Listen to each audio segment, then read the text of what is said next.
जय माता दी। कैसे हैं आप सभी? आशा करता हूँ आप सभी अच्छे होंगे, स्वस्थ होंगे।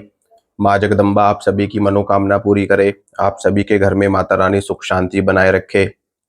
देखिए, आज की इस वीडियो में मैं आपको एक अप्सरा की साधना देने वाला हूँ। अप्सराओं के बारे में आप सभी ने पहले से सुना होगा। स्वर्गलोक की ये देवियाँ होती हैं, ठीक है। और इंद्र आदि देवी देवताओं की सभा में इनका महत्वपूर्ण स्थान होता है। अप्सराओं की एक विशेष भूमिका इस ब्रह्मांड में मानी गई है। जिस तरीके से मनुष्य होते हैं, देवी देवता, यक्ष, किन्नर, नाग, हर तरह की योनि होती है, उसी तरीके से अप्सरा भी एक योनि होती है, ठीक है। आज मैं जो आपको अप्सरा की साधना बताने वाला हूँ वो तिलोत्तमा अप्सरा की साधना बताने वाला हूँ। इसकी पूरी जानकारी मैं आपको इसी वीडियो में दूंगा।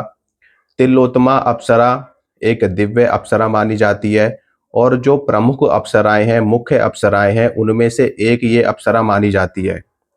तिलोत्तमा अप्सरा का नाम शायद आप लोगों ने सुना भी होगा, ठीक है। अगर नहीं सुना है तो आप इस वीडियो के माध्यम से सुन सकते हैं। तिलोत्तमा अप्सरा ब्रह्मा जी के द्वारा रचित है, यानी कि तिलोत्तमा अप्सरा समुद्र मंथन के समय प्रकट नहीं हुई थी, ठीक है। इस चीज का आप लोग ध्यान रखना। वैसे अप्सराओं की उत्पत्ति समुद्र मंथन के समय हुई थी, लेकिन तिलोत्तमा अप्सरा, उर्वशी अप्सरा, इनकी उत्पत्ति, तिलोत्तमा अप्सरा की उत्पत्ति ब्रह्मा जी ने करी थी और उर्वशी अप्सरा की उत्पत्ति भगवान नारायण की जंघा से हुई थी। अब तिलोत्तमा अप्सरा की उत्पत्ति की क्या कथा है, पहले मैं वो आपको बताता हूँ, फिर उसके बाद में इनकी साधना मैं आपको बताऊंगा, ठीक है। देखिए, सुंद और उपसुंद नामक दो महाअसुर थे, जिन्होंने तपस्या करके बहुत ही ज्यादा शक्तियां प्राप्त कर ली थी। इतनी ज्यादा शक्तियां उन्होंने प्राप्त कर ली थी कि उनको कोई भी युद्ध में हरा नहीं पा रहा था। उनकी सिर्फ एक ही कमजोरी थी कि वो दोनों भाई एक दूसरे से आपस में लड़ झगड़ के ही मर सकते थे, ऐसा उनको वरदान प्राप्त था। क्योंकि उन दोनों में बहुत ज्यादा प्रेम था शुरू से ही, तो इसी चीज को उन्होंने अपना शस्त्र बना लिया। अब देवता बहुत ज्यादा चिंतित हो गए। देवता गए ब्रह्मा जी के पास में, तो ब्रह्मा जी ने इस ब्रह्मांड की जो सुंदर से सुंदर वस्तुएं हैं, सुंदर से सुंदर चीजें हैं, उन सभी का तिल तिल इकट्ठा करके इस अप्सरा की रचना की, यानी कि किसकी? तिलोत्तमा अप्सरा की। जब तिलोत्तमा अप्सरा की उत्पत्ति हो गई तो ब्रह्मा जी ने तिलोत्तमा को आदेश दिया कि तुम सुंद और उपसुंद का विनाश करो, यानी कि उनको मोहित करो। मोहित करके उनमें आपस में लड़ाई करवाओ, जिससे वो दोनों विनाश को प्राप्त हो जाएं। क्योंकि उनको वरदान था कि वो आपस में लड़ेंगे तभी उनका नाश होगा। तो तिलोत्तमा ने वैसा ही किया। तिलोत्तमा इतनी ज्यादा दिव्य और इतनी ज्यादा सुंदर अप्सरा थी, जब वो उन दोनों के सम्मुख गई तो वो दोनों मोहित हो गए। दोनों में उसको प्राप्त करने की इच्छा जागी और इसी इच्छा ने उन दोनों को आपस में लड़ झगड़ करके मरवा दिया, ठीक है। तो यहाँ से तिलोत्तमा अप्सरा की उत्पत्ति की ये कथा समाप्त होती है। तो तिलोत्तमा अप्सरा की साधना मैं आपको इस वीडियो में बताने वाला हूँ। बहुत से ऐसे साधक हैं जो मुझसे अप्सराओं की साधना की मांग करते हैं, यक्षिणी की साधना की मांग करते हैं, देवी देवताओं की साधनाओं की मांग करते हैं। लेकिन देखिए, कोई भी साधना हो बिना गुरु के नहीं करनी चाहिए, क्योंकि साधना के दो पहलू होते हैं, एक पॉजिटिव और एक नेगेटिव। अगर आप बिना गुरु के साधना करते हैं तो आपके जीवन में समस्याएं आ सकती हैं। सबके जीवन में समस्याएं नहीं आ सकती, ठीक है। जरूरी भी नहीं है कि सबके जीवन में समस्याएं आए, लेकिन ज्यादातर लोगों को दिक्कतें उठानी पड़ जाती है। अगर आपके ऊपर कोई दैवीय कृपा है, गुरु का आशीर्वाद है, आपके कर्म अच्छे हैं, तो हो सकता है आपके जीवन में समस्या ना आए, आपको साधना सिद्ध हो जाए, ठीक है। लेकिन सबके साथ में ऐसा नहीं होता। तो अब बात करते हैं साधना की। तो तिलोत्तमा अप्सरा की साधना आप एक पत्नी के रूप में कर सकते हैं, प्रेमिका के रूप में कर सकते हैं, माता के रूप में, या बहन के रूप में, या एक अच्छे मित्र के रूप में कर सकते हैं, या स्वतंत्र रूप से भी कर सकते हैं। जिस प्रकार भी आप साधना करना चाहें आप कर सकते हैं। लेकिन ज्यादातर जो इनकी सिद्धि होती है वो प्रेमिका के रूप में या पत्नी के रूप में या एक मित्र के रूप में ज्यादा देखी जाती है, ठीक है। वो तो शक्ति के ऊपर भी डिपेंड करता है। जब वो आपके सामने प्रत्यक्ष होगी तो वो आपके सामने क्या वचन रखती है, आपके सामने क्या शर्तें वो शक्ति रखती है, और आप उस शक्ति से क्या चाहते हैं, ठीक है। क्योंकि शक्ति सब जानती है कि आपके मन में क्या चल रहा है और आप किस रूप में उसको पाना चाहते हो, ठीक है। लेकिन ये एक अप्सरा की साधना है, ये एक देव योनि की साधना है, यानी कि ये कोई भूत प्रेत की साधना नहीं है, किसी चुड़ैल की, किसी डाकनी शाकनी की या किसी शमशानी शक्ति की साधना नहीं है। ये एक देव कोटि की साधना है, क्योंकि अप्सराओं को देवलोक में स्थान प्राप्त है, स्वर्ग में। ठीक है, तो इसकी साधना की बात करते हैं। देखिए, अप्सरा की साधना एक सौंदर्य की साधना है। ठीक है, और इसकी साधना हमेशा शुक्रवार से शुरू करनी चाहिए। या तो शुक्रवार से आप साधना की शुरुआत करें, या कोई अच्छा त्योहार है, अच्छा फेस्टिवल है, जैसे होली है, दीपावली है, ठीक है, पूर्णिमा का दिन है, अमावस्या का दिन है, ठीक है, या और कोई शुभ दिन है, उस दिन से आप अप्सरा की साधना या किसी भी देव शक्ति की साधना शुरू कर सकते हैं। तिलोत्तमा अप्सरा की साधना में आपको क्या क्या करना होगा, मैं आपको स्टेप बाय स्टेप साधना की विधि भी बता रहा हूं, लेकिन इस साधना को करने से पहले अपने गुरु से अनुमति जरूर लें। अगर आपका कोई भी गुरु नहीं है तो आप मुझसे अनुमति लेकर के, मुझसे आज्ञा लेकर के, या साधना की जो बारीकियां होती हैं वो समझ करके आप साधना कर सकते हैं। ठीक है, आपको क्या करना है कि जिस दिन आप साधना शुरू करोगे उस दिन आपको, देखो, ये जो जितनी भी साधनाएं हैं ये सभी साधनाएं तंत्र मार्ग में आती है। ठीक है, और तंत्र मार्ग की 99% साधनाएं रात्रि काल में की जाती है। ठीक है, चाहे वो माता काली की हो, माँ दुर्गा की हो, हनुमान जी की हो, भैरव बाबा की हो, यक्ष की हो, यक्षिणी की हो, किसी भी हो, तंत्र मार्ग से की जाने वाली साधनाएं रात में ही की जाती है। 90% से लेकर के 99% साधनाएं रात में होती है। तो ये साधना भी रात को ही की जाएगी। तो अब जिस भी दिन आप साधना शुरू कर रहे हैं, चाहे शुक्रवार को कर रहे हो, चाहे पूर्णिमा को कर रहे हो, चाहे अमावस्या को कर रहे हो, रात्रि काल में ही आपको स्नान करके बैठना है। स्नान करके आपको शुद्ध वस्त्र धारण कर लेने हैं। अपने सामने एक लकड़ी का बाजोट आपको रख लेना है। उसके ऊपर आपको गुलाबी रंग का वस्त्र बिछाना है। ठीक है, गुलाबी रंग का वस्त्र आप बिछा सकते हैं। सफेद वस्त्र का प्रयोग भी आप कर सकते हैं, या पीले वस्त्र का प्रयोग भी आप कर सकते हैं। मैं आपको एज एग्जाम्पल गुलाबी रंग का वस्त्र बता रहा हूं, जो कि सबसे अच्छा माना जाता है अप्सराओं की साधना में। ठीक है, गुलाबी रंग का आप वस्त्र बिछाइए।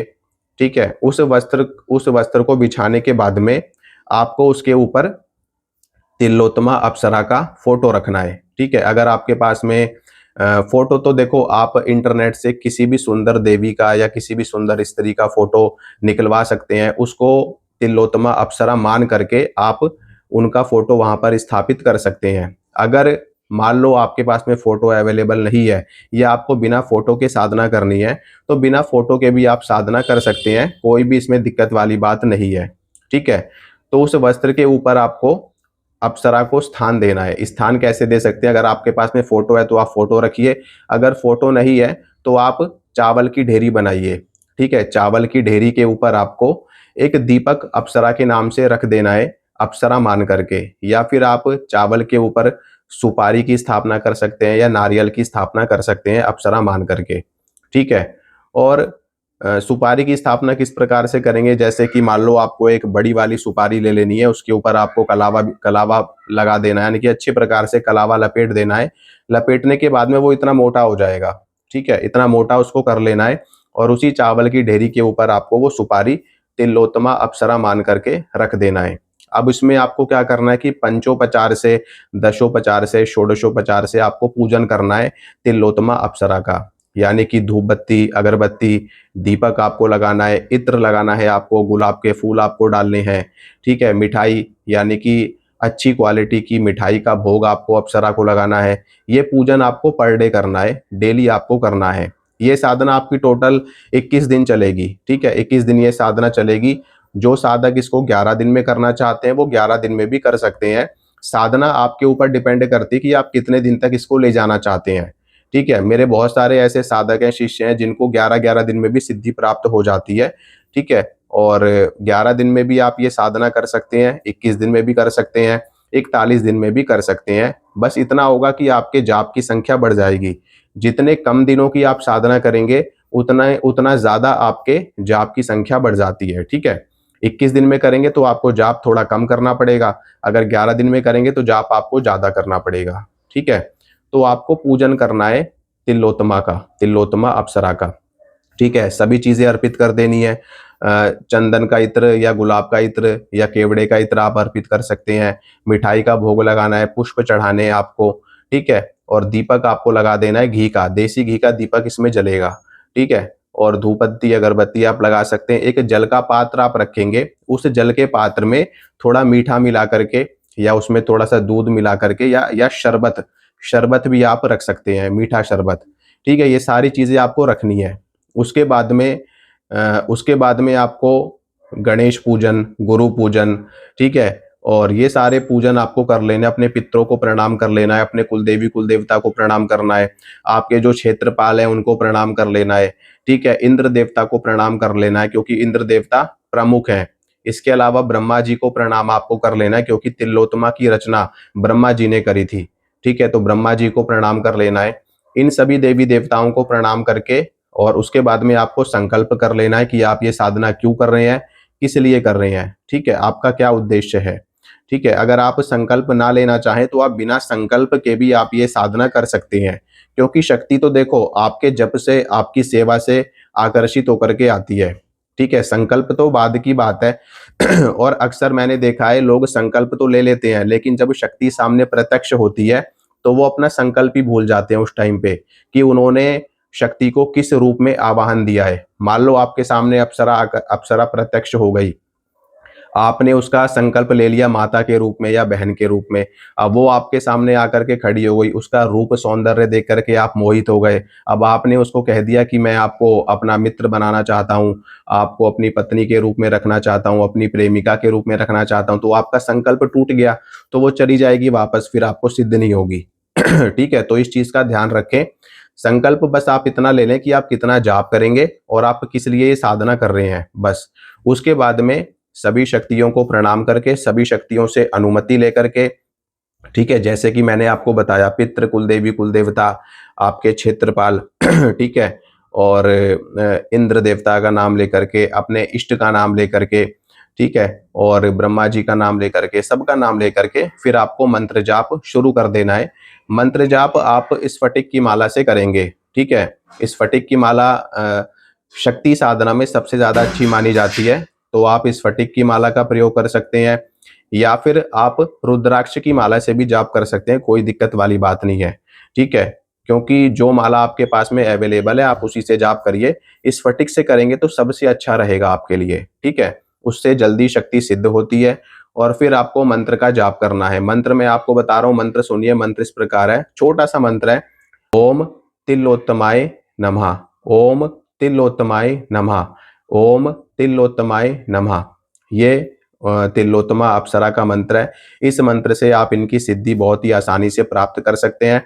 अब बात करते हैं कि आपको जाप कितना करना है। देखिए, अगर आप 11 दिन की साधना कर रहे हैं तो आपको 11 दिन के अंदर 1.25 लाख मंत्र करने पड़ेंगे।